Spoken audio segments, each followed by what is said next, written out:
fuck are you drinking? Is that blood? No. It's condensation from the outside of the container. But it's red. Wait. Oh, hold on. Oh god, we're being heard again. Oh, damn. Oh! That's good. That's a quicker turnaround than we're used to. I think the condensation has given me blind sight. Oh shit, well that's impressive. What do your not rat eyes, what do your spider eyes see? Nothing. I have blind sight. Right, my mistake. Okay, well, in which case then, if this is thing on, Welcome back, shitheels! yeah, welcome back to Return to Sender. It has not been a while. Really depends on when this comes out. Yeah, right? actually, that's a good point. For all we know, this could come out fucking in 2087 or something. Editing, yay. Yeah! Gotta get that 4 megabits an upload speed from this container. Oh, that's fantastic. Well, everyone, welcome back to Return to Sender. I suppose it's worth opening this episode up by first of all saying thank you very much for the wonderful reception to the first episode that we released not too long ago. It was really nice to see the comments and encouragement back from it, as well as the people who said, oh, hey, I remember this. It's good to see this back again, because we've missed you, and we're glad that you've missed us. Yeah, it was really nice, honestly, going through everything, and I was surprised we didn't get more, like, just why? Why are you back? Why did you do this to us again? Well, that's always my anxiety with any of the podcasts that I do, is a thing of people going, what the fuck is this? Like, why are you doing this? But people have been very, very kind about, basically everything that we've sort of come back to, which has been excellent. And I've missed this about as much as I've missed sunlight. So I was gonna say, if I get an excuse to talk about video games with my two best, and by that I mean only friends, then I will freely talk shit about video games for 2 hours. Have you not been imprinting personalities onto inanimate objects in here yet? Because no, because every time I do, either Microsoft Gates steals my Microsoft Sam? Yeah. Microsoft Gates arrives. It's the sequel to Microsoft Windows. We're calling you Gates from now on. You're going to have to live with it. Legally, that's my surname, so whatever. And also fucking Todd Howard, wherever he is. He seems to have vanished for now. I think with what we want to talk about today, he might turn up again. But Todd will return. He's like one of the plagues of Egypt, he's coming back. Yeah. I'm just thinking about, it's like the end of Infinity War. It splashes with Thanos will return. I'm just picturing that, but with Todd Howard. It's at the end of every Skyrim re-release. It's just the words, Skyrim will return. What are the 6 Infinity Gems of Todd Howard's little Bethesda releases? Oh, well, they would be each of the Elder Scrolls games, right? Oh, true. Fucking nice! I mean, and then there's one that's missing because there's one that hasn't come out. But I guess... You could do online. I don't know what he worked on prior to Morrowind, because I know Morrowind was his baby. Boy, howdy, do I have some knowledge about things he worked on. The Terminator video games! Yes! Yeah, he worked on the Terminator video game. Wasn't there another really dumb one that he did? He might have... Okay, it's a stretch, but I think he might have done like a Home Alone video game, but I don't know. I vaguely remember that piece of lore from a YouTube video I watched about 6 years ago. Yeah. It's ringing a very similar bell. Yeah, there's a lot of... there's so much stuff on YouTube nowadays that, I mean, this is why, when you said, you get a little bit self-conscious about posting stuff on YouTube and having people's response be like, why are you here? YouTube is social media as much as it is a streaming platform for people who can't afford streaming platforms or want better content than most streaming platforms. Oh, yeah. And very much, it's a good attitude to have, to just be like, I'm going to put what I would like to see on this platform, and maybe some people agree with me. Oh, yeah. Some of the best YouTube creators do that, and they're the only ones that don't aggressively burn out within a year as well. Yeah, that's true, because at some point you have to just kind of make what you want on the platform. So otherwise, who are you doing it for? Like, I guess money, maybe? Yeah. If you're the top, 2% of people that can make a living on YouTube. But then, even the big sort of YouTubers of, not quite yesteryear, but, of less than a decade ago, they're running Uber Eats in the background. And that's fine. In this economy, only 2 jobs? I mean, I do contract editing in between making videos. Ironically, making videos is actually my B gig to contract editing. So I'll be doing stuff like, I don't know, sound composition or whatever. Making the soundscape of a fucking soup kitchen as depressing as possible. That was a fun experiment in sound design. For a project I can't name yet. But I had to put that together. But then whenever I'm not working on a contract like that, or if I've got like downtime, I'm working on reviewing games. I'm doing my videos that I enjoy, you know? Do people know what you're working on currently? Yeah, well, the next video for the channel? My next video is CNC3, right? Which is going to date this video probably, but that's fine though. Tiberium Wars is dope. It is dope. I fucking well, I think that wasn't the first Command and Conquer I played, but it's the first one that we played together, and that was very good fun. Fucking hard game, but I remember really I was good. finishing that and I was like, we have to play Red Alert 2 next. Yeah. And you were just like, okay, and then we played it and you were like, that's fucking awesome! Yeah, I really like Red Alert. I think Red Alert 2 is my favourite. I mean, it's my favourite, and I really wish I could cover it, but I wouldn't feel right going into it without covering 1, because the tonal shift is a really important thing to cover. I Absolutely. think I may have played 2. Was it on the PS1? No, that would be Red Alert 1. That's the only one I've played. Yeah. There were I remember having demo discs for Tiberium. Alright, this is a stretch, but I think Tiberium's Sun might have had a PS1 version, because I remember the... Ooh, I'm not sure it did. I'll look it up. It's because I'm thinking of an environment in Red Alert, in an early CNC game that wasn't grassy. That might have just been the first game, because the first game had like desert sections and shit. Oh, okay, because specifically there was like a commando mission you could play as GDI that was in like a desert area. I remember that being on a PS1 demo disc. And I remember the Nod scenario was in a grassy place, and it was significantly easier. So as a kid, I preferred Nod over GDI. Damn, I miss demo discs. Yep. Me too. Tipsun never got any release other than Windows, which is that makes interesting, sense. because every other game got like Mac ports at the very least. I'm trying to think of the demo discs that I had and what was on it. Definitely one of the Alone in the Dark ones was on there. Oh, like early Alone in the Dark. Yeah, like a PlayStation 1 Alone in the Dark game that had a bunch of werewolves in it, and it was just like one area in London. I think it was London. It was just like a very foggy area, and all I did was load in, walk around, and get killed by werewolves that looked like they're from Bloodborne. Beautiful. That might not even be Alone in the Dark. That might be Nightmare Creatures. It might be that. I don't remember. Yeah, That might have been on demo disc alongside Alone in the Dark. Yeah. It was a bunch of things on. I remember getting my first console was a PlayStation 1, and I got it from the neighbor's kid because he was like, I've got a PS2 now. I don't need this. And it was just like, here, have this trash I don't want. And it was like a PlayStation 1 with Final Fantasy 7, a bunch of demo discs, Red Alert 1. And a bunch of Bugs Bunny Lost in Time. That slapped. I don't want to replay it in case it's actually terrible. And that just reminded me. What was there was also another one. It was the wolf hunting sheep one. Wolf hunting sheep. Fuck. It was another like Looney Tunes style. It was Looney Tunes, I think. Was like Wile E. Coyote. Yeah. Like it was like a sheep hunter game, and it was actually kind of neat. Yeah. I think the Bugs Bunny one that you're talking about, apparently that's all right, because I think I watched someone review it the other day and they said that it was pretty good. And that also there is a How the Grinch Stole Christmas game that is the same game. Really? Same engine, same animations and stuff. Yeah. I mean, if you're churning out commercial slots, you might as well. It's amazing that Todd Howard worked on all of them.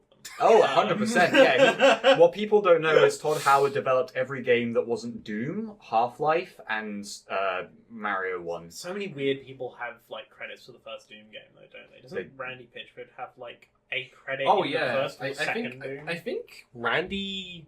No. Actually, no, I don't think Randy has any in Doom. I think he did. American McGee made his entire career off of going, hi, I worked on Doom. I mean, Yeah. I mean, everyone in that project team did. They just fucked off and went like, hi, I was in Doom. Fucking American McGee. Oh, God, what was his name? The one that when Ramiro got kicked out, he was like, I'm going to go work with him and make Daikatana, and it sucked. Jesus, I forget his name as well. Because he was the one... Tom something, I think. I don't know. See, that's the thing, is he's so laughably forgettable, because he wrote this whole crazy plot for Doom 1. Like, this whole, multiple characters, the story campaign, and then like halfway through, Carmack was like, "I'm firing you. This is fucking dumb." If we could consult the Oracle, I think we could get an answer. But I haven't been able to commune with her for a while. I thoroughly enjoy that this podcast's niche is frustrating its audience over us not knowing. Oh, yeah. things. But that's perfect because that's where we're not in a place where we can do anything about it. Nope. Nope. You are stuck with us half remembering things and then going on tangents that then connect to other tangents, and essentially we forget our eventual point anyway. We kind of do.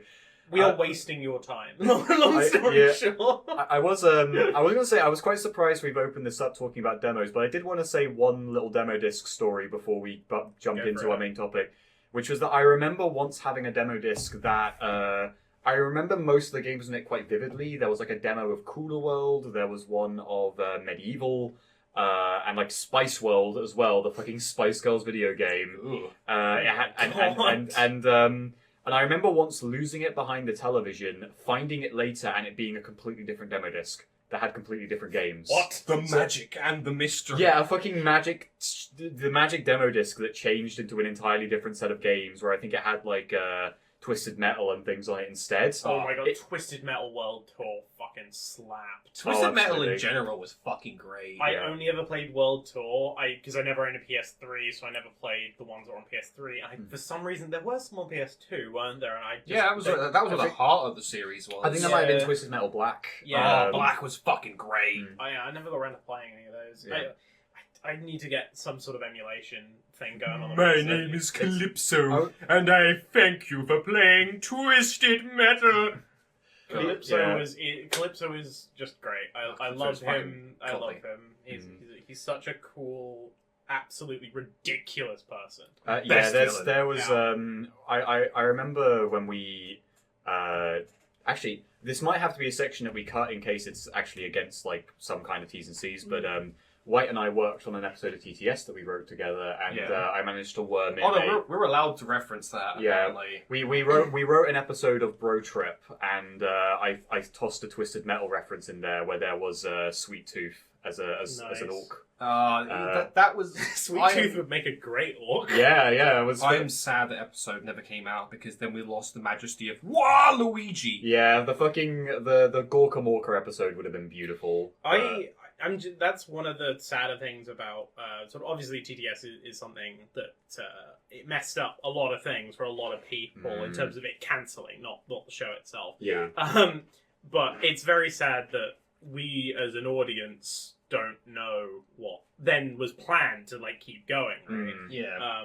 Because I know it was put on indefinite hiatus, so it's not like an absolute that 1,000,000% chance it's completely gone forever, but also everyone central to it is like, one day they might turn around and say this is okay.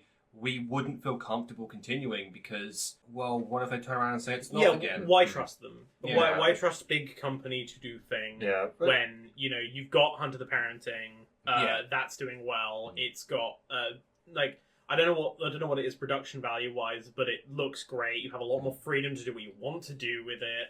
Like the core audience of people are still there, so it's a shame that we don't know what happens for TTS, but still, it's. I'm somewhat more optimistic that TTS might come back, but I will say that a good thing about the jump to Hunter the Parenting and to Half-Life Zero Viscosity is the change in art style and being able to use more advanced animation techniques, because episode 1 of Hunter very much were trying to find their footing, but episodes 2 and 3 look fantastic. We have Carl to thank for that. That guy is genuinely fucking insane animating. Yeah, Carl has been amazing. Garrett has drawn some amazing art, and we've got Iroh, Rude. There's too many people to name. I mean the restructuring in the face of everything is quite interesting. Also, the fact that we've gone for IPs, or I say we've gone as if we had any involvement in it. Well, yeah. But, they've gone for IPs that the owners have actively reached out and said, yeah, you can do that. We're not going to stop you. Valve has had a public listed, go nuts, do what you want with our IP for, fucking 10 years. Well, hopefully Half-Life Zero Viscosity is able to balance out Hunt Down the Freeman in some way. Yeah. So, no amount of karmic retribution can rebalance the system. Well, speaking of Half-Life, Uh-huh. Randy Pitchford, Oh, he yeah. worked on Opposing Force, which was the expansion pack for Half-Life 1. He did, didn't he? Yeah. And Oh, Christ, yeah. Okay. it made $1 gajillion because Opposing Force, despite what everyone complains about, is fucking awesome. Hmm. I honestly think Opposing Force and Blue Shift are some of the greatest bits of not Half-Life 1, not Half-Life 2 content. I actually put them above the episodes, to be honest, because I think they're really good and they explore the setting in a new perspective that isn't just Gordon being a gormless twat. I somewhat regret the loss of Half-Life 2 Episode 4, which was going to be about Adrian Shepard. Yeah. That was being made by Arkane. of all people. Fucking that.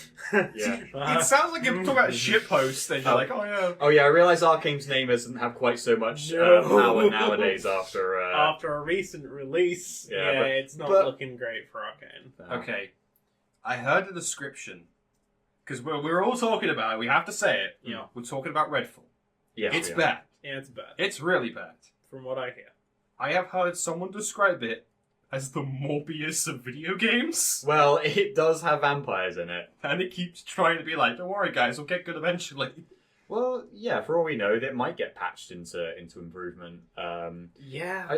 It's a shame because I feel like it's one of those games where people would have gone, oh, this was a cool idea. I kind of wish it had more power to it. But Yeah. I just remember Redfall being revealed at the end of an Xbox conference 1 year at E3, or like what has now become E3 because E3 is basically dead. It's dead. But E3 is dead. but- Long live E3. it was the final pinpoint on an Xbox conference, and I remember it being a very flaccid ending of just, okay, it's a new IP about vampires, it's a 4-person co-op shooter. Like, this isn't the return of an old IP, this isn't a brand new IP from a company that's like a huge one. It wasn't very mind It blowing. just fall flat, didn't it? It really, yeah, it kind of did, which has been probably, in my opinion, that's been an issue of Xbox for the last few years. And I say this as someone that wished that Halo Infinite had been like the big return for Halo that it could have been, but It's funny you mentioned that because I was talking to someone earlier about Xbox and their sort of exclusives. Does anyone else remember Rise of Rome? Yeah. Rise, Son of Rome, I do remember that. I remember the E3. Yeah. Someone said, yeah, but it wasn't knack. Put it against, like, which console are you going to get? Are you going to get knack or Rise, Son of Rome? And it was genuinely like, fuck yeah, that's a really good point to make. Who the Yeah. fuck remembers Knack? Who the fuck Knack- pre-ordered that? Who the fuck remembers Knack 2? This is the funny thing because Knack did well enough because it was a launch title. I think it sold 1 million. It's not remembered by many people at all because it was a completely bog standard kind of kids game. So it made enough money to fund a Knack 2 though, and Knack 2 bombed hard. It did not make any money. I think Sony massively underestimated how much the console was just selling itself. Yeah. And also the future of what was coming out on PS4 versus what was coming out on Xbox One. I mean, as much as so Rise is a Crytek game, and they make some good shit. Yeah. And that game, from what I understand, was technically very impressive back in the day. I never It played it. It looked pretty. Yeah. It looked very, very pretty. Yeah, but that's Crytek you got behind it. Those guys make sick-ass fucking engines. Yeah, Crytek games look very good and sometimes run on PCs without catching them on fire. But They don't.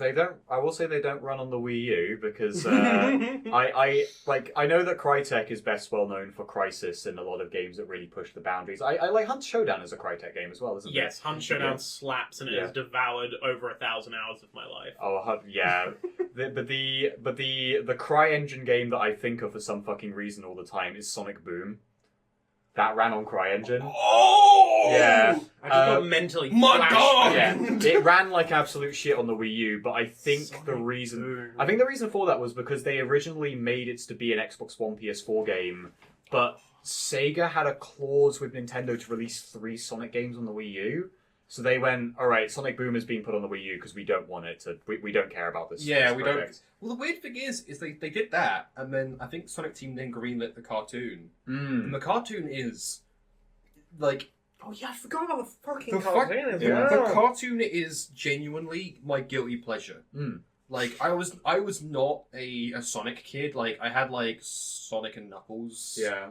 Actually, I had a really shit PC port of Sonic and Knuckles as a kid that I got from like Big Cap Games or something. It doesn't matter. But like when I never really got into like, I don't know, Sonic comics or whatever. It wasn't really kind of the thing that was in my periphery.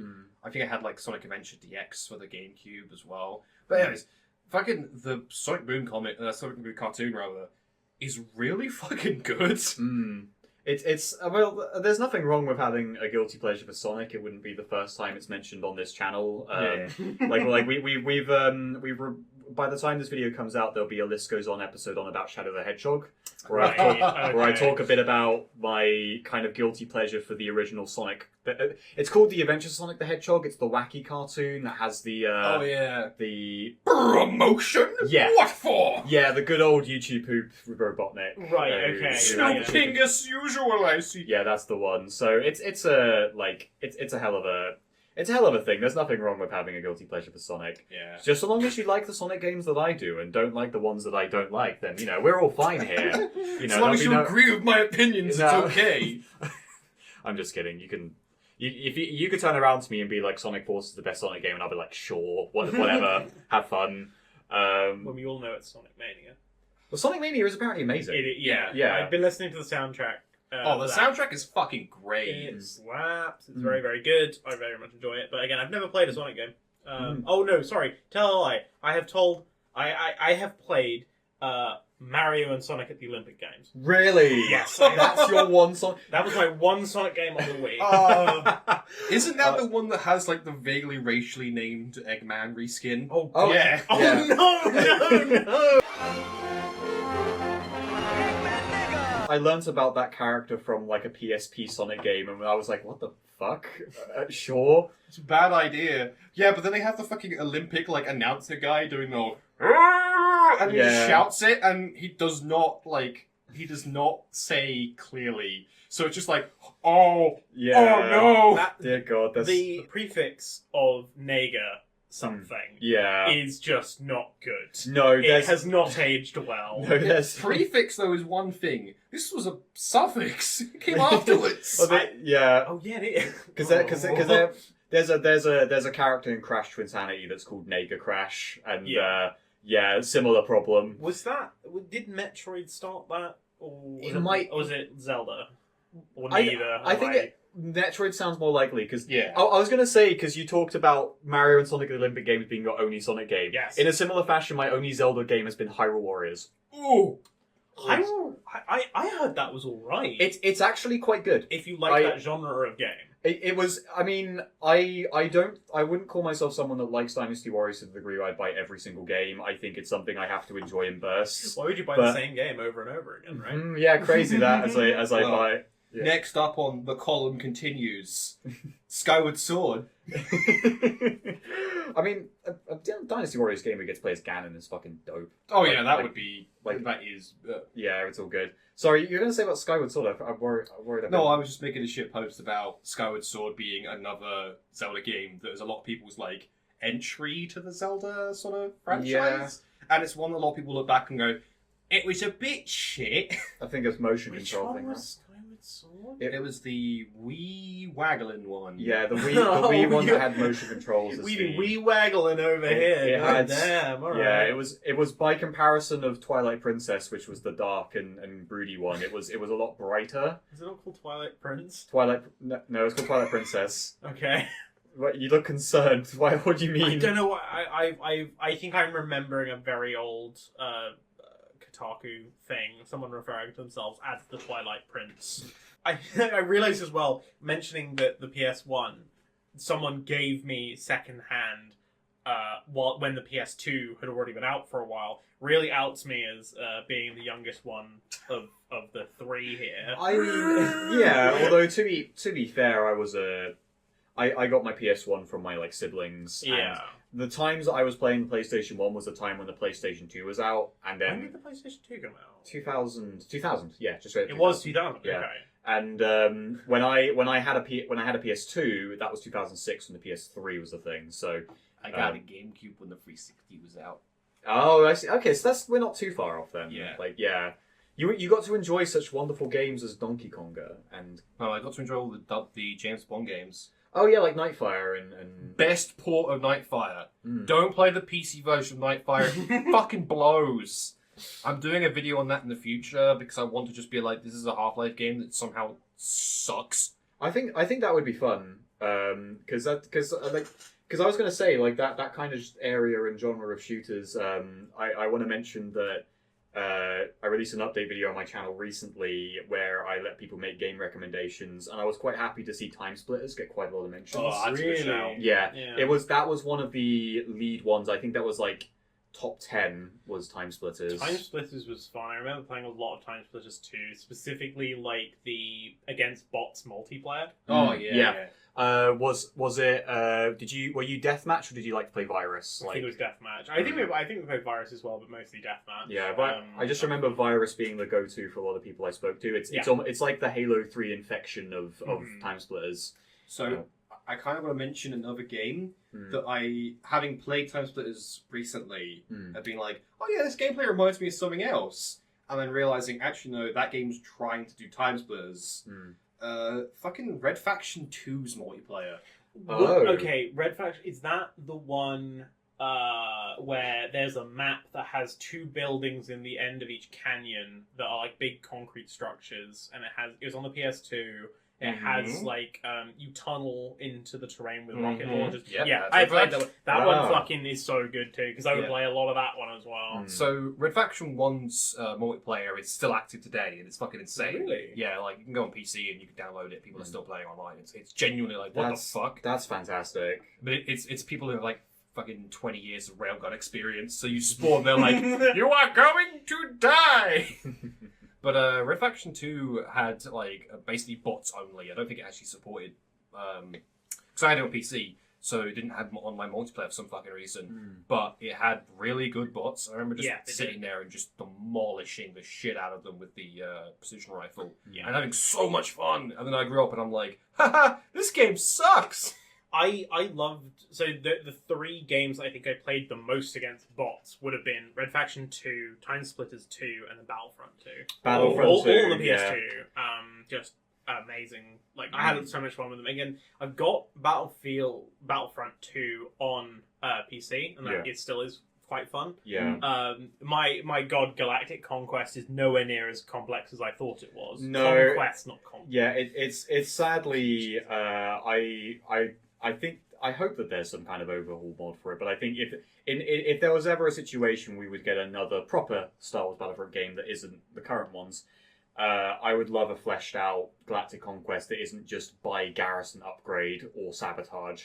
Like those are the only two upgrades you really need, and it's very bare bones by. But I mean, it's an extra game mode that was tacked on. You got to remember that the games back then were very much marketed towards kids. It's been very interesting, at least from my perspective, watching the average age of Star Wars game audiences increasing with time. Yeah. Because I suggested the other day the Star Wars Jedi Knight 2. No, the new one. What's it called? Oh, Jedi Outcast. Or something. Jedi, yeah. Sorry, Jedi Survivor. Survivor. Yeah, I suggested that was a kid's game, and someone who played it was like, no, it is not. Oh. It's also a reboot of that character's backstory, and they've had like a million games.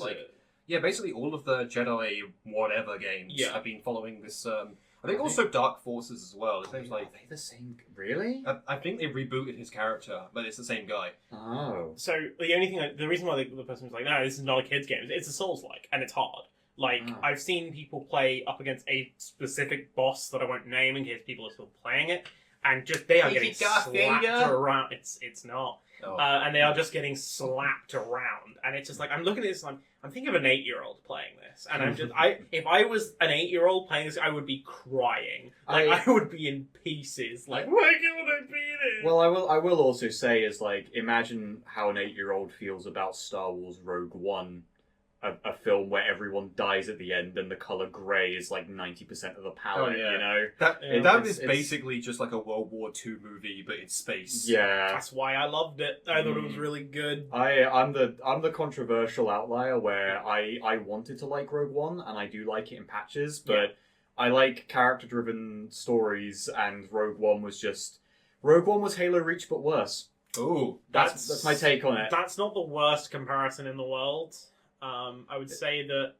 Oh god, am I really going to say that a bunch of actual human beings had less character than the robot helmet people in a video game? And I don't know whether I can. I'd have to rewatch Rogue One. I think, alright, I'll put it out here like this, right?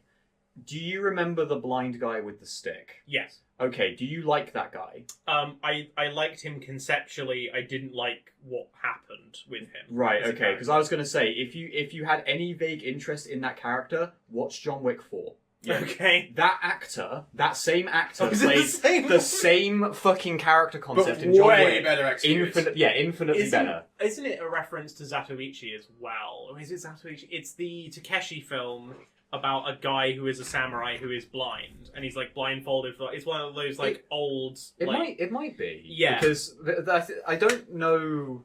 I don't know for certain because that's a side of cinema I'm not very familiar with. But it's a funny film because it's one of those ones where it's got very high action but no CGI. Mm-hmm. So there are several times where he has to do some really over the top fight scenes, but it's just really obviously staged. Yeah. God, it's I'm just remembering. quite funny. I'm just remembering the corridor fight scene from Old Boy. The one that's a single shot. Yeah, I know. God, what that you looks mean. fucking good. Before we disappear too far off the topic, I want to mention something. You mentioned just a minute ago games growing up with their audiences. I did say that. And it's funny you mentioned that because, and I'm not sure if this is true or not, I've heard it as a rumor mill thing, the new Final Fantasy game is banned in some parts of the world because it contains a hardcore gay sex scene. Holy shit. Final fucking Fantasy. A game that was previously about eco-terrorism and whoopsie, are we the bad guys? So, are you telling me that the Final Fantasy game that involved a road trip full of hot twinks and one hunk did not involve any gay sex? No. Unfortunately, no. I would have thought if any of the games had a hardcore that's like a gay fucking sex scene, no. It's it like a would be... harem simulator right there. Yeah, yeah.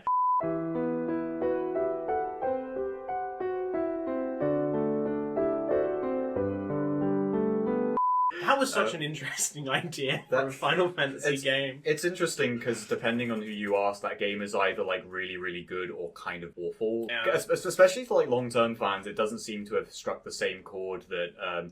And I guess I can class myself as a Final Fantasy fan now because I've played and beaten Final Fantasy X. And Oh right, okay. yeah, and in a similar fashion to the complexities, because you were talking about a series that used to have eco-terrorism as a theme. Final Fantasy X is all about religion and it's killing God with your friends, right? It's a killing God with your friends game, but it Yeah, goes but isn't that into basically every JRPG where it's like, oh boy, the village I'm in, it's so nice and idyllic, and the town side is like, I must kill God. Well, yeah, but this one goes into racism and it goes into the power of church over people's kind of perceptions of the world and the concerns of technology and how it can cause suffering and all of these kinds of things. I bet you like that kind of concept, don't you, you little Fire Emblem fuckboy? Hey, listen now, Refree. I love the part in Three Houses where they nuke a city and it's not explained how they got the nuke. But that's beside the point. When it comes to Final Fantasy, I'm an absolute normie tier. I have only played and enjoyed Final Fantasy VII. Yeah, well, That's fine. That's a game that I should really catch up on. I've since playing 10, I've been morbidly curious to actually try some of the bigger Final Fantasy games. I think I tried 10 and 8, and I just could not get into it. And I was just like, no. I maybe which one was it? 12 that was on the 360. Yeah, that 12. was in 2 parts. Pink-haired lady. No, that's 13. 13. I think I also played a little bit. I played the demo of that, and also was like, no. That one is not considered very highly by some people because it's very linear, and I think people are warming up to it now. But it's the same way people are warming up to the Star Wars prequels now. It's at least it isn't the new one. Yeah, it's is it a nostalgia thing or is it a comparison thing? Yeah. Well, that's an interesting point to make. A lot of people will often say old thing better than new thing, even when old thing has been consistently shat on for its entire existence, Yeah. they will still turn around and go, yeah, but the new one's worse. Yeah. And it's like, is that just familiarity? Are you just so attached with hating something else that now something else has shown up and you're like, oh no, I have to redirect that anger? I mean, kind of. It's easier to hate than to love, right? In True. any context. Yeah, well, I don't know if I'd say any context, but it can be when it comes, like, especially in the way that sort of people talk about games these days. It's seen as like, I think the kind of sincerity to unanimously love something is a place of vulnerability that people don't want to be in anymore. Yeah. Especially when someone can tear you down so easily, but.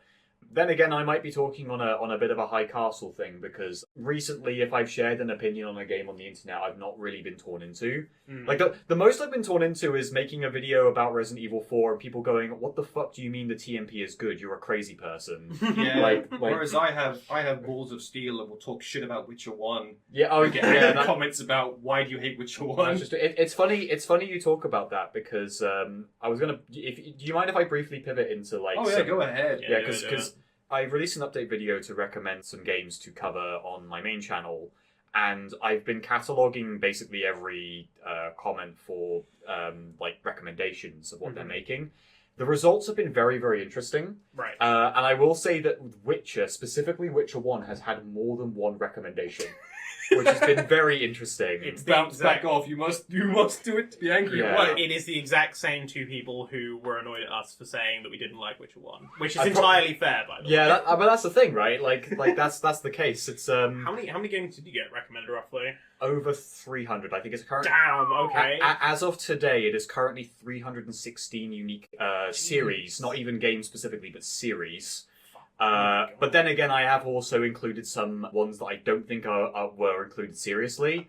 For instance, some of my favourite ones that have been recommended that I don't want to say I won't do them, but they're very funny, include the Austro-Hungarian Empire, House MD, Hentai, Balls, which I don't know if they mean Balls the video game or Balls the part of the body. I feel like you should do one video on April Fools that is a one sentence compilation reviews of each of these things. Yeah, I also got a recommendation from someone who I don't remember everything they recommended, but one of it was like this like French anime about elves. And among all the other things they recommended, I was looking at that comment going, okay, I know that you speak French and you haven't needed to tell me, right? Like, with the way that, with everything you've written. I think it included Rayman. I think that was the thing that gave it away. Yeah, right. Rayman, no, because you mentioned it when you got it. You were like, what the fuck, this guy definitely speaks French. Yeah, this guy speaks French if they're recommending Wakfu and... No, that was it, Wakfu and Rayman, well, but... If you want the premium French video game experience, you gotta play Fuga. Fuga? Fuga 1 and 2, baby! I thought you were going to say Off. Because Off 2. Off has been recommended a few times, and that would be one slaps. I would love to talk about Off. But the I guess the top 5 weren't actually that controversial, but I do find them interesting. Right. Halo ended up being the most mentioned / recommended. Makes sense. It does appear in the video, right? Yeah. Then there was Command and Conquer, which I'm hesitant to do because it's kind of White's thing.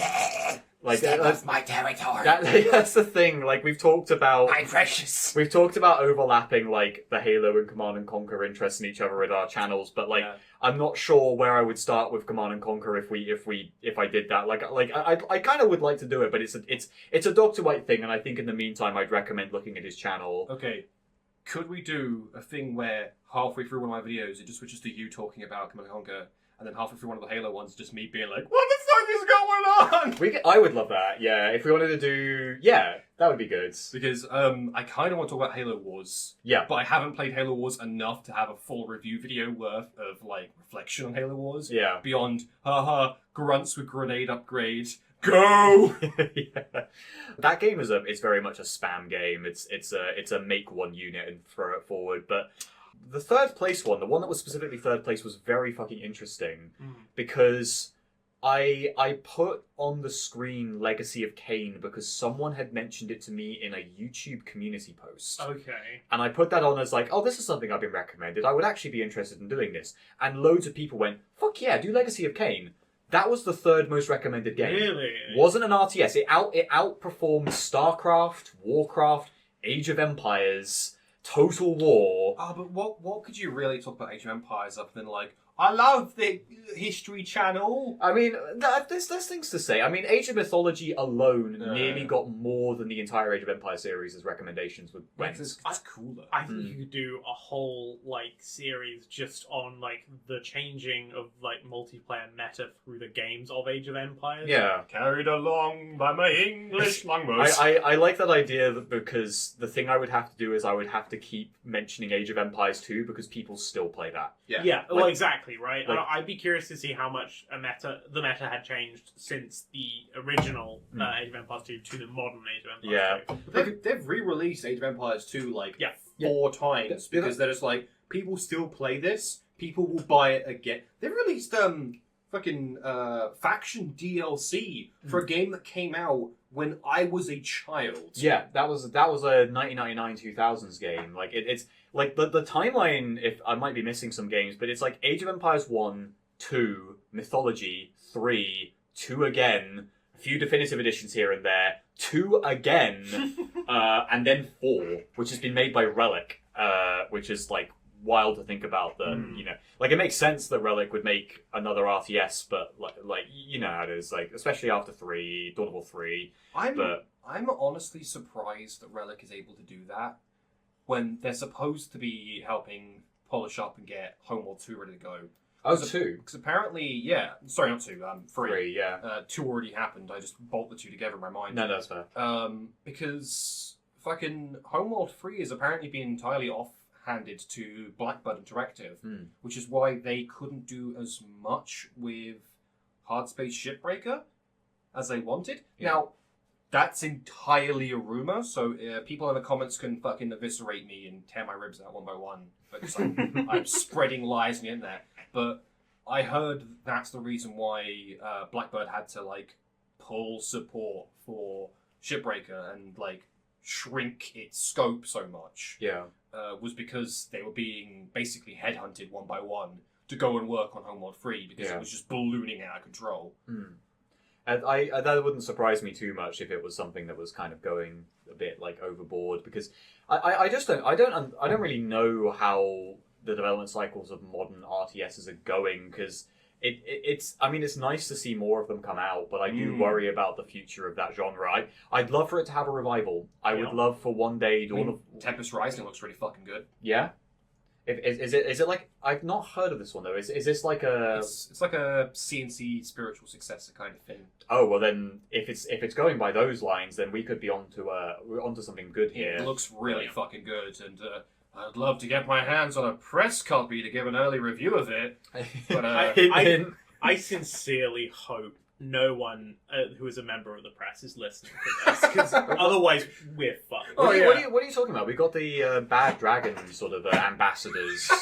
We need to email them back. Yeah. Speaking of RTSs as well, are you aware of the new AOS RTS that's coming out? I've heard about this. Yeah. Yeah, Realms of Ruin is coming out, and it looks like a Dawn of War 2 game. All right, that, you know what? That kind of lines up with Age of Sigmar's whole shtick. Kind of, yeah. Being a smaller scale fantasy that's, especially when you got, you know what? That's not bad actually. If you've got Total War to be old world, you've got Dawn of War 2 with the. Speaking of Total War, I would actually quite like to have a game that isn't Total War that I could play fantasy RTS-ing in, because Total War to me is a bit too grand scale. A lot of people don't like Total War specifically because it's grand strategy and it's too much sort of micro and all that kind of stuff. Yeah. Just build a base, build 20 dudes, and watch them get killed by super weapons. It'd be cool if we got like a sequel or spiritual successor to Battle of Middle Earth, which was the Lord of the Rings RTS. That one was good, apparently. I remember playing that at like LAN parties with my brother. That was a fucking great game. I mean, I have a whole list of weird RTS games that I'm going to probably cover in the future. Like, people spotted, let's say, for like one background in a shot, so I was doing like a gag in my Necro video. One background, I used a bit of key art from a game called Warzone 2100, which is that game has a weird fucking dev history, and it's like open source now, kinda, because the company that made it's dead. Doesn't matter. I used one for like bit of key art from that. People are like, "Oh, you're gonna review that?" And I'm like, "I don't know what I'd say about it. It's a lot of artillery. That was been recommended a few times. It's like, a good fucking RTS, but it's definitely one of those ones that's like you are an outlier, not an outlier, but like an outsider to the industry. Kind of. That's the wrong word. You know when you play like a shooter and it's like you clearly aren't trying to be like Call of Duty. Yeah, I know. But you're trying to sort of be in that feel. Yeah, it's trying to use it go by its own style to keep itself unique, or maybe its production cycle kind of isolated it from picking up lessons. Isn't that just a hipster? I guess in a way, but like I thought about this a while ago about like early 2000s game dev, where you look at like say when Halo became a thing for first-person shooters on consoles, Right. that changed the way that most first-person shooters started to be, because before everyone was doing GoldenEye style, and I was thinking about it compared to a game called Geist, which came out in 2005. Yeah, I vaguely remember that one. Yeah, Geist controls like time splitters, and it's a lot worse for it. Really? Yeah, it doesn't. Its control scheme does not work anywhere near as good as Time Splitters and GoldenEye. Like it's trying to do a similar style, but and it was being marketed at the time, not marketed, but kind of pitched to investors as a Halo killer. Like, Oh my god, the era of Halo killers though. Yeah, it was Reggie Fils-Aimé's like. Genuinely, Reggie Fils-Aimé was like, "Oh yeah, this is the game that's going to beat Halo. We're going to make this a thing." I love whenever you hear the market or marketing speak of it is a blank killer. Yeah. It makes me think of that quote, I think it's a Jim Sterling quote, which is market leaders lead, they don't follow. I love that quote because it's so fucking true. I don't know if it was them who originally said it, but it's who I remember saying it the most. Yeah. And it's every time, so I play a decent amount of Destiny 2, Outriders is coming out. This is the next Destiny killer. Who the fuck knows about Outriders? That's completely gone. I mean, it had a glitch within the first week that your entire vault would get deleted, which is not what you want from an MMO. Yeah, Outriders was Yahtzee's most forgettable game, I think, of the year it came out. I know the name, but I've never seen the game, so it kind of lives up to that throughout, I guess. I tell you what, I'm going to do a thought experiment. Try and associate a colour with that game. Outriders. With Outriders. Purple. Oh, fuck. So... It's like a violet-y purple pink is what's in my head. That's a good one. To me, I'm thinking like desert brown, kind of like cowboys, or like the sort of like, you know, dune buggies or something. Yeah. Sorry, the reason I want to do this as a thought experiment, because this is the way that my brain thinks about games. Okay. I think about it via colours. I'm curious. The reason I say it is because specifically for the marketing material, I'm curious to see how right I actually was. Yeah, because I'm thinking it might be that kind of browny, deserty colour. Because if it's called Outriders, I'm thinking cowboys in space, right? Yeah. Like or Mars. I think it's called Outriders. Yeah, it is. Yeah, so that was the. Oh god, it is like it's like a Saints Row. It's making me think of Agents of Mayhem. Yeah, another game that vanished. Or Gat Out of Hell. Specifically Holy that. Shit. It does. Fuck me. That's speaking of. I will do a counter thought experiment. Right? Okay. Do you remember the name of the game that was coming out around the same time as Apex Legends and was supposed to kill it? What? Oh, okay. Which one? Okay, so is it the same genre? Yes, it is the same. It is an arena, hero-based shooter. Lawbreakers? Correct. Oh, okay. I was going to give you a list, but yes, Lawbreakers was that's one. the joke, right? Because you can just keep going. Yeah. It's like with the Overwatch killer that was that game who I can't remember that was made Barely born, already dead, beloved Battleborn. Battleborn, there you go. Well, because I was thinking for a moment, mentioning Apex, because that's kind of a battle royale. Yeah. I thought for a while you were meaning the 1980s battle royale that the same company that made Lawbreakers were doing. Oh my god. Because that had a name. What the fuck was its name? It came out, it flopped hard. Was that not a sequel to The Culling? No, there was a Culling 2. Culling 2 flopped hard. The Culling 2 was apparently so hilariously bad that they just canned it and started making updates to Culling 1. Yeah, they went back to doing the updates on that after people had bought The Culling 2, which is really cool of them. So...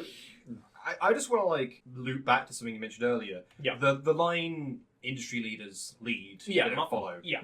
I would actually put a asterisk at the end of that. Yeah. And point down failures don't learn from innovation. if you don't look at what has come out and is successful, you are going to die. Because I can guarantee you there are games that came out just after Halo that were the classic, I say classic, like, you know, GoldenEye-esque kind of shooter styles that just got demolished by Halo because Halo did so much better. Yeah. And then every game that copied, like Call of Duty, for example, the reason why the modern military shooter genre got so big is because people realized that's a good progression route for a shooter style game. But, you know, battle royales, the current thing for extraction shooters, if you don't learn from the successful ones, you wind up like a culling too. Yeah, well, this is. I think that's very important because you do need to consider the successes that are around you, and Right. but it's difficult. I think when you're in the actual position in the present of those circumstances, it's difficult to figure out what the things are that actually work because a lot of games picked up the wrong lessons from Halo. A lot of games thought that a 2-weapon system is what made Halo work, and that's not strictly true.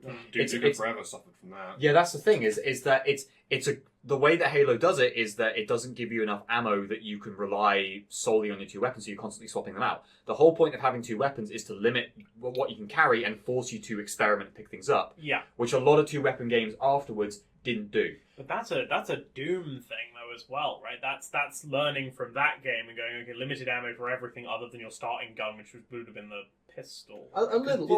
Didn't The have pistol an shared infinite ammo with the Gatling gun. Yeah, that's. Oh, did it? I thought I Yeah. had an infinite mag. Never No, mind. no. The If you're thinking of in Halo. in 2016, in Doom 2016, the pistol has infinite ammo. Interesting. That has deleted the. So I'm thinking of Halo specifically having an infinite ammo pistol. No. Cool. No, Interesting. There's no weapon in Halo that has like infinite ammo as far as I am aware.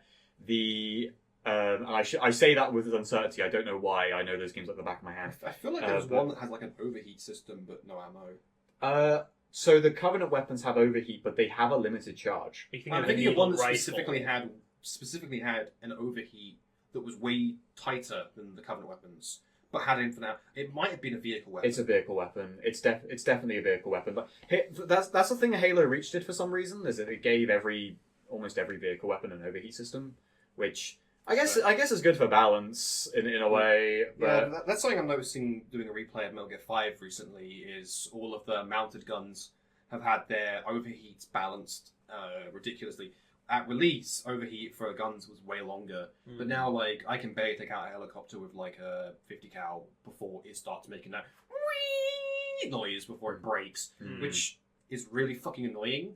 But I get like for the purposes of like the fob based balancing, Right. it was necessary because players would just sit on a anti-aircraft gun and just pelt people into corners and be like, "You cannot leave, die."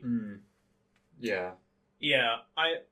The thing with the Halo stuff, though, the other thing I wanted to bring out, is they learned from Doom in a way that, so you have the weapon system that maybe they adapted on, or focused on in a different way to previous genres, and then other genres tried to take it and didn't do as well. Yeah. You've also got to think about the number of times that a game that apes another game, when is that decision specifically made?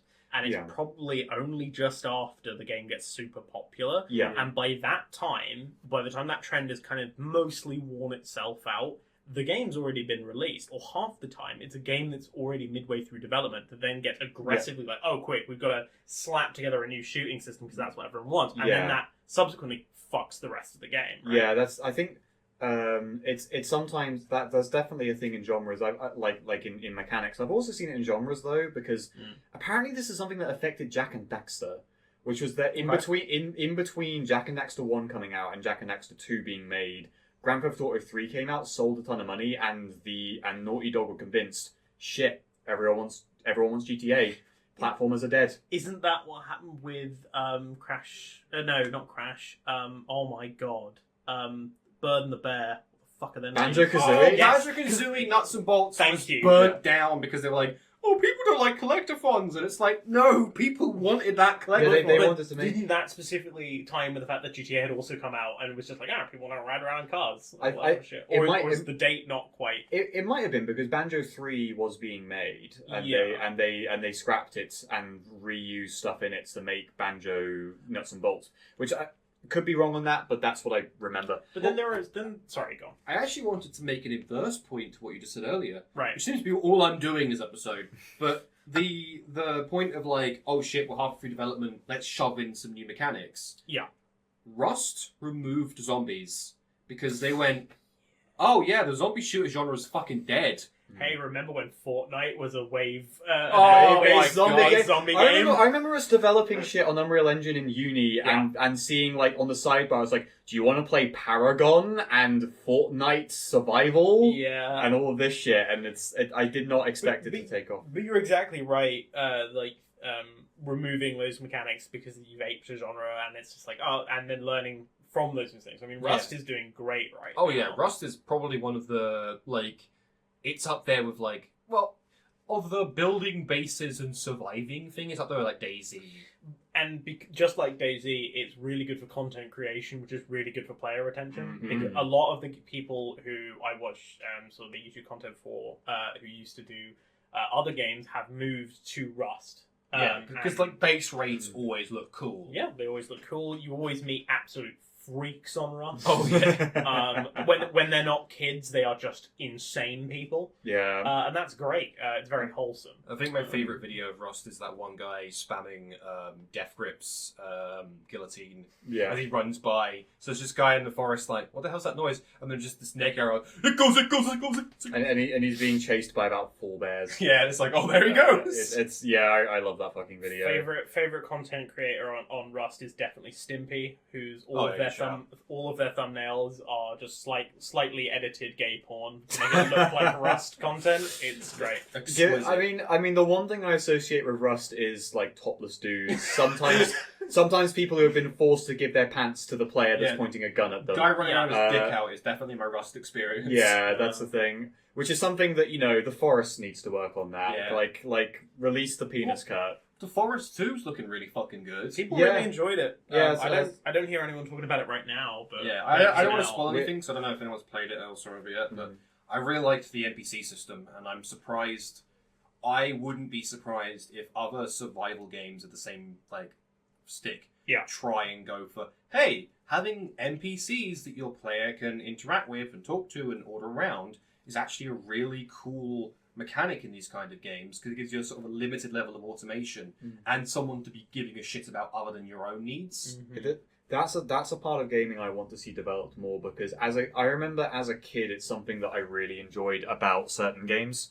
It's a tiny thing in Star Wars Battlefront, but you can order units to follow you, to split up, to to attack, to get in your vehicle, all this stuff like that, and I love doing that as a kid. Basically, feel like I could jump into a star, not Star Destroyer, a transport, and tell everyone to get in, and then have like a 12-man NPC team raid an enemy ship, or to go my little ones, or have them all land, behind a command post and just open a second front, which that might be the kind of thing that like a game like PlanetSide has going for it, but with actual players. But I don't know that for certain. I know a couple of clans that are exclusively just doing transport in PlanetSide, and I think they have like a no fire agreement on each other for like opposite factions as well. It's just like, we're just bussing people, don't engage on each other. That's fun. So, but I also know like that's an interesting thing I've always loved in multiplayer games, is when you get clans developing like cultures like that. The one jumped my mind that sort of like has overridden all four is the fuel rats in Elite. That's the only one I know about. Shout out to the fuel rats. Number of times I've been stuck in the middle of nowhere in that game and just be like, can someone come pick me up, please? We love rats. Yeah. Shout outs to the rats. Yeah, I Held That Loose is another one where it has a very similar feeling to like ordering people around, and sometimes they do it because they're people, they're not AI. Foxhole. Foxhole, I've heard good things about that one. Foxhole has the same kind of vibe.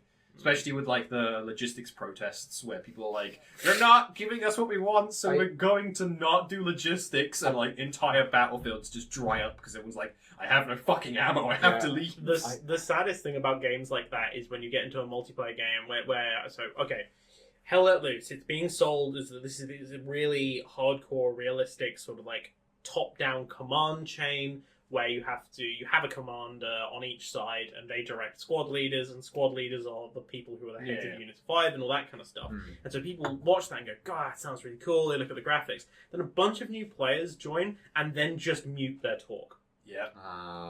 And then it's just like, what? And so Yeah, then it's- when other new players join in and actually try and get in contact with that system, they just kind of get shit canned out of it. It's just a bit sad. Yeah, no, it is. It's a great game, though. It's a difficult part of the balancing of some people want to jump into a first person shooter because they want the autonomy of just going around. Like there's a reason why run and gun games ended up taking over the first person genre and such, because people enjoy the autonomy of just winding down and making the carnage their own. Which is a shame, because it means that the niche for squad based and tactic based stuff is like, it's very prevalent and the communities are hardcore. But it's certainly an enthusiasts genre. Yeah, exactly. I mean, it's which that's not uncommon. That's how I feel about RTSs as well. It's an enthusiast genre of people who love this particular way of playing games. But nowadays, if someone wants to play a game where you're looking at someone from a top down perspective, it's usually a MOBA or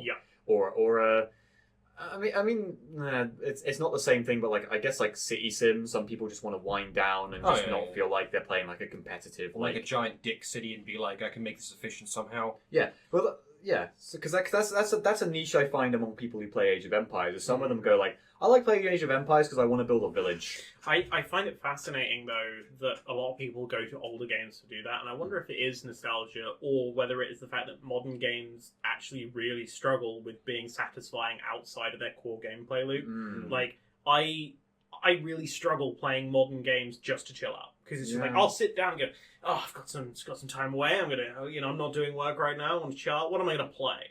Yeah, well, I stare at the screen. Oh yeah, The Steam library. You look at your list, and you're like, this requires too much investment. I've had this. I had this the other day where I was like, all right, I've had a fucking like very very stressful day, and I feel like I need to do something with my time that isn't working to chill out. Yeah. And I thought about all the games that I had pending that I either felt I needed to beat or I was in the middle of, and I thought, these are all too stressful. These are all things that either are based on progression systems, or I feel like I'm having to grind through, or they're hardcore and they're hard and they're not good wind down stuff. Yeah, and the thing as well with that is that even if the games that aren't hardcore are ones that you're so used to that you're just bored playing anyway. Yeah. So I love Total War. I play a lot of Total War games, especially the Warhammer games, and I was just like, I need to chill out, I'll play a campaign. I just auto-resolve every fucking battle because that's what I've been trained in my brain to do, and just move around, and just after 20 or 30 turns, and I'm just like, well, I do not feel satisfied in any way. Yeah. So even games that are easier, it's just like, I don't know, I just don't get the same satisfaction. But then if you go back to, maybe again it is a nostalgia thing, right? If we go back to what we were talking about earlier with sort of multiplayer games that you could play against AI bots, they were satisfying, and I don't know whether that's because they were games where I played when I was a child, or more of a child than a man-child, but specifically, like, or is it something to do with the fact that modern games in particular don't cater to that niche? Because I don't find myself wanting to play them. I can actually give an example of a series that's had this problem, and it's about as old as me, which is XCOM. Okay. I fucking love XCOM. I love the gameplay loop, but sometimes I just want to do interceptions. Like, I'm playing through a mod for the original XCOM currently called XCOM Files, and I, touch that a couple hours every now and then just because I'm like, I want to kill some time. But there are some months where I just go like, I'm not gonna fucking bother with any landings. Like, I just can't be fucked. I'm making so much like bank from all the research and like actual things I'm doing that none of the nations are gonna bother me with we're unhappy. Yeah. So I just ignore a chunk of the game, and I sit there and I'm like, I'm fucking bored. Yeah. Because I'm actively avoiding like I'm auto like an issue I have with the other XCOM game, XCOM Elite game, Xenonauts, is that it gives you the option to just airstrike areas for money, which the number of times I've just gone, I can't be fucked to deal with this crash site airstrike, and I've gotten to like, oh shit, I've just spent 2 months just bombing locations rather than actually going there. And all my rookies are like, which end does the bullet come from? While like the aliens like floating through the air, shitting grenades from their eyes, and I'm just like, oh god, no. Yeah. Sorry, you go ahead. All I was going to say was, I suppose the solution to this is get new games, buy new games, or just games that not necessarily are new in terms of release, but are new to you, and play through them and do that. The thing is I have this fear that I'm inevitably going to feel the same way about those games that I then buy, and then I don't want to put the money up for them. Yeah. And that's bad for the industry on an indie perspective. It doesn't put a fucking blip on AAA or even AA.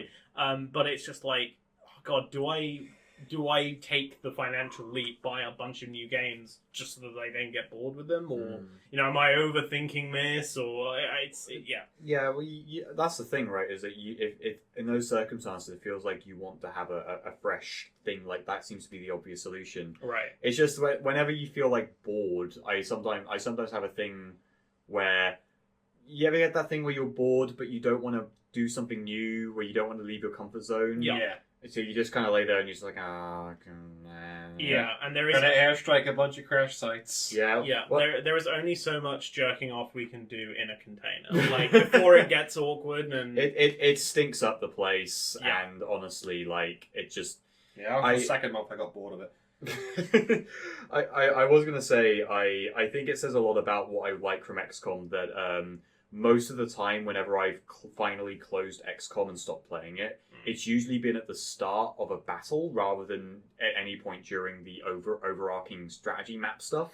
Because that's the part of it that I really enjoy is the base management and doing the geo events and all that stuff. Like that's one more turn. Oh, I'm gonna do this, and then I can sort of get on and do Yeah. that bit. And, So my end point B is like it ends up being like, cool, I'm gonna spend the next 5 minutes preparing for this combat battle that I'm about to go into, and I'll come back tomorrow and do it. Yeah. Like and that ends up being my Speaking of that, I've heard there's a game that keeps getting recommended to me, but I never really wanted to get it. I think it's called like I can't remember off the top of my head now, but it's basically like just the strategy layer of XCOM, but taken to like the 11th degree. Terra Invicta. Oh, is that what it's called? Yeah. That Which one's is the one where you control the entire you try to like rally Earth under one government to try and fend off an alien invasion, and you have to like fight political battles at the same time as fighting an alien invasion. Okay, so this is one that got recommended to be me by name alone, but I don't think it got described to me. Now that you mentioned it's just that side of XCOM, I now want to fucking play that. The thing is I also want to play it, but every time I go and want to buy it, I look at all like the screenshots and all the descriptions, and it's like, oh, it's the bar graph part of civilization. I don't like that. Listen, I like the cities and having Gundy nuke me. I'm one of those suckers that has been tricked into thinking that spreadsheets are fun. So Lines on maps. Yeah, that's my thing. I love watching lines move on maps. That's a not very well known part of my social life. Yeah. Not social life, free time. I wouldn't really describe going to the Lines on Maps club, get a drink, be like, me and the boys get together. We watch some lines move on maps. We're just all into that. Cartography club, you know. God, that's like. I feel like whenever I think about my parents watching sport, I'm just being like, why are you just watching like the same cricket match over and over again? I think about the fact that I'm just like, all right, what did I do yesterday? Oh yeah, I watched Kaiserreich time lapses. Oh god. Oh great, what cool. Like, what's that Hearts of Iron 4 like dystopic? The New Order, which. Yeah. I watch that, just playthroughs of that sometimes. I'm just like, ha ha ha! Oh no, America! Don't do the funny. Don't do the funny. Don't start World War III. It's great. I love the Order 1886. Democracy is unnegotiable. Wait, why the fuck would you bring that up? The Order 1886. I just said the New Order, and it just made me think about it. I mean, you know what? That might be a good pivot into what should be the topic of this podcast. We are an hour in, and we haven't got to the thing you were like, hey, let's talk about this. It's really funny because me bringing up the Order 1886 was actually to go back to a different tangent. Okay, sweet. Which was specifically, you were talking about the games that you got suggested to on your update video. Was there anything else that you wanted to say in the update video that you didn't feel kind of fit into the sentiment at the time, or is there anything that you like have thought of since? Yeah, It's difficult because originally the video I wanted to make was going to be effectively a comprehensive history of how I got into Warhammer, because I initially had a mindset that video was going to be a more dramatic, this is the last time I ever talk about Warhammer that isn't one of its video games, and be like that about it, because which was kind of going overboard, and I realized kind of later on, I thought like, this isn't really true, because I want to talk about older Warhammer games. It's just going to be weird if I approach it like that. So some of that stuff, like, I'm not sure it's worth me saying, because I'll eventually talk more about the specific, like, childhood things. But it was primarily going more into how the thing that bothered me about the creative decision stuff that Games Workshop did is the fact that if I'm fully confessing my feelings on Warhammer at this point in time, I do like Warhammer, but the thing that drew me to Warhammer was it being a vessel to make things about it. It's a universe and a world that I wanted to make things about and enjoy stuff about it. Like, talk about lore, interact with people. Yeah. I mean, shit, that's how we met. Was through the Alpha Legion chat, which was just a bunch of idiots gathering together to make shit posts. Yeah, the Alpha Legion chat. The Alpha Legion started as people making jokes about Warhammer, and particularly the Warhammer games. Then it became about building a world and lore about like a fictional space marine chapter that was kind of silly. We don't talk about the Dark Age that was the fucking cocaine planet lore. Oh my god, yeah. Well, I don't know what was worse, the silly lore or the serious lore that we put a lot of effort into, but and then it was, and even before then, like looking at like as a small child, I liked the idea of like making comedies and things, and also as an 8-year-old, I had a very weird idea of how the 40k universe worked, and I made up these fucking wild stories. Like as a kid, I would make up continuity sequels to specifically Winter Assault and what happened after Winter Assault, and they were batshit. Well, let me introduce you to the world of fanfiction.net. That's the thing. I could have gone down a fanfiction.net path, but instead I wanted to like play games and animate and shit. Yeah. But the other thing I suppose as well was I mentioned in that video that between the production of the Dawn of War 2 video and Chaos Rising and everything, that the production of the Dawn of War 2 video in particular ended up being chaotic, and I had to deal with some personal problems at that time. I had a very unhealthy way of looking at how the fuck to make videos. The way that I saw it was that I pitched having a Twitter and everything with the notion of, oh, I'll actually put updates out on the status of videos and what's happening. But I had a mindset at the time of, okay, if I am not delivering exactly what people want right now, I shouldn't bother even showing my fucking face. Like, I shouldn't say anything, do anything, do that. And that's why there was radio silence for effectively 4 years, was because although I wanted to interact with people, I was on podcasts and I did things on the side. Yeah, but you know you would have got Dick Hills being like, where's the review? People did constantly ask, like, where's the video? And eventually they turned were out... asking you on like every other fucking platform you were showing up on, so I understand that kind of like fear. Yeah, and in all fairness, that was, in a positive light, an important motivator to remind me of, like, yeah, I should do this. But at the time, I had this mindset that, like, yeah, I shouldn't even bother doing a side project, making something else, or anything like that, because the only thing that people want is this specific set of reviews. And it was incredibly dumb for me to think about it that way, because I don't hold any other creator to that standard. Right. And I don't think that realistically a wider audience would hold me to that standard. I think that people, like, the response to the update video is, do what you want. Do what makes you comfortable. Like, honestly, we'd rather see you talk about things you're passionate about than feel forced to do something. And that's kind of, like, and that's important to know, because at the time, I had that very unhealthy kind of depression that just sort of made me doubt and not value, like, my desire to branch out and do other things. So I want to give a massive thank out. I want to give a massive thank you to everyone who left a comment leaving either a recommendation or saying just do what you want, because those have been an important step of direction on the future of that channel, and making me feel more comfortable just basically doing anything I feel will be special. Like, even the stuff that I've not played before that people have recommended, there's been enough very interesting ones that have made me go, yeah, that would actually be really fun to do. This is a game I've never touched, or it's a game that I remember from when I was 6 and I've never touched since. And fuck me, I want to do that. That'd be fantastic. And I basically want to say, as much as I've already said it before, thank you. Like, goddamn. I mean, good. I mean, shit. Fucking, you deserve the support that people are pouring on you because you're a damn good creator. Thank you. And likewise, I hope that you feel as though you can produce whatever the heck you want to do on your channel too, because... I actually wanted to bring up a point to sort of reinforce your point of, like, unhealthy perspectives on development and creatives. I really wanted to make my March Off World Recon video. Mm-hmm. It's a fucking weird, jank-ass Slav shooter. Barely runs. It uses the fucking lift tech engine. It is surreal as shit. Yeah. I sound fucking dead in all of that because I had recorded the whole game. I had emailed, like, I wrote a whole fucking letter in Russian to the only dev I could find. I had this cool plan, and I recorded it, and I sat down, and I was so, like, I had put so much energy and time into making this video. I recorded it. I went out and bought a copy. We did that live action gag where I threw it at you. Yeah. You know, all this kind of crazy shit. And then I sat down at the actual editing table and actual, like, scripting table, and I looked at it, and I went, this fucking sucks, and I'm not having fun. I want to talk about how bad this game is, but it just turns into me doing a walkthrough for a game I don't really like.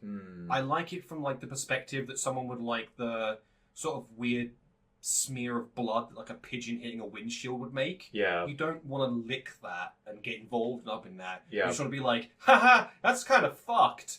Yeah, it's interesting. Because similarly, I would say this isn't a case of everyone. It's like a one or two person case. That I've had a couple comments that have actually said, like, "Oh, you've put some recommendations up. Like, don't do those. I've heard of those. Those have been covered to death. I want you to do fuck things." those people. Yeah. Oh, No. That's the thing. They have a fair point, which is I want to see you do things I've never heard of before. Things that are crazy, weird, that haven't been covered, and that's fair in theory. Because it's a brand new, fresh take and people want to discover new stuff. But what if it's another March? What if it's another game that barely anyone's ever heard of that's actually really not fucking fun to make? In a way, like, I worry about burning myself out making a video that I don't want to make, that 99% of people don't want to see. Yeah, that is my biggest fear in creating Yeah. stuff, is putting energy into something and then being like, See, the lesson I took from this sort of flow is, one, make the videos on the games you want. Yeah. Like, I made the MechWarrior 1, I didn't think anyone would like that. I thought that was a big shift into a different genre. That fucking went well. But, Yeah, I'm surprised by that. But also, like, it's okay to say, I don't want to cover something because someone else has already covered it and they've done everything I would say. Yeah. Like, there are some games that I would like to talk about, but fucking, I'm going to cite other YouTubers again, but like Mandalore or Seth or Civi have already covered games that I'm like, I don't really have anything I could add to the sort of discourse that they haven't already said. And in the same vein, I wouldn't want to cover Dawn of War because I wouldn't be able to say any more than you've said about the games.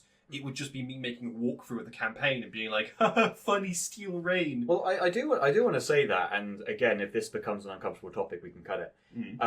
I will say that I very much appreciate both yourself and Mandalore saying, like, Thunder's already done a perfect video on Dawn of War, and I don't need to make one. I don't have anything else to say. I feel like people have got their own takes on these things, regardless of whether or not they think that they're going to be trotting the same ground. You make a very different type of video from me. You do start to finish stuff. I do, like, broad stroke review stuff. Yeah, you actually covered stuff like the actual soundtrack and the bigger field of things. Yeah, but I think that you could say your own thing about Dawn of War if you wanted to. The key word being is that if you just don't want to do Dawn of War, that's fucking fine. But that's the thing, is my counterbalance to this thing is there are some things that I would love to cover that have been covered already, and I'm going to cover them because, fuck it, I want to cover them. And I think you should feel the same way. In the same vein, if you ever wanted to cover CNC, don't feel like I own that topic. Okay, because I will say that I have been interested in at least talking about Tiberium Dawn in a way. Because that one I've got a little bit of nostalgia for. Like, I feel that, so that's a whole cover thing. the PS2 fucking port, or PS1 port. Yeah, I would love to do that. I showed the Shadow of the Horned Rat PS1 port on the update video. I've also got one for Dark Omen on PS1. And people said, oh god, please don't do the PS1 version, because it's so much worse. And I'm just thinking, like, I'm very curious now. because that sounds funnier. Yeah, I've got a PS2 version of Age of Empires 2 as well. Really? That port sucks. It's so slow. The soundtrack is a different MIDI font. It feels awful. I hate the PS2. It's published by Konami as well. It's just Makes a very odd outlier, but yeah. What the fuck is Konami doing anymore? Other Other than making pachinko machines? They're remastering Metal Gear 3, Metal Gear Solid 3. I've heard rumours that isn't really much of a remaster, it's just another HD pack. Like a re-release kind of deal. They're authorizing a lot of Silent Hill games coming out, because there's going to be a Silent Hill 2 remake. There's a new Silent Hill mainline called Silent Hill If. I say mainline, If usually means that it's a spin-off, but it looks like a mainline. If it ever comes out. Hey! And then there's a couple of experimental ones that I don't have a whole lot of faith will be any good. I think one of them is going to be a live stream game where people can... yeah, I saw the reveal for that. Where it's what the fuck? It's just everyone's supposed to be haha, penis room, and it's no one's going to pay attention to the horror. Yeah, but other than that, I don't know. They're probably just working on Yu-Gi-Oh and pachinko machines and shit. I mean, it's better than... I hate to say this, because this is really fucking a few years ago. Let's loop your topic here. A few years ago, I was really angry at, fucking Konami and what they did with Kojima and all that kind of crazy shit. And that really got some outrage out of me. It did. Oh, yeah. But now I'm comparing them. That's Konami's lawyers on the phone. They found me. Welcome to your voicemail. You have one new voice message received today at 14:21 hours. Hi, my name's Julio Brambles from the Game Developer Incarceration Commission. I'm just giving you a call on behalf of one of the clients we work with. They just wanted to get in touch so I could pass on a message. We know he's in there, and we're going to take him. You can either tell us where you are and have all of this be over with quickly, or we will find him eventually, and none of you will be spared. So if you could just give us a call back and send us the geographical coordinates of your establishment, that would be greatly appreciated. Have a lovely weekend, guys.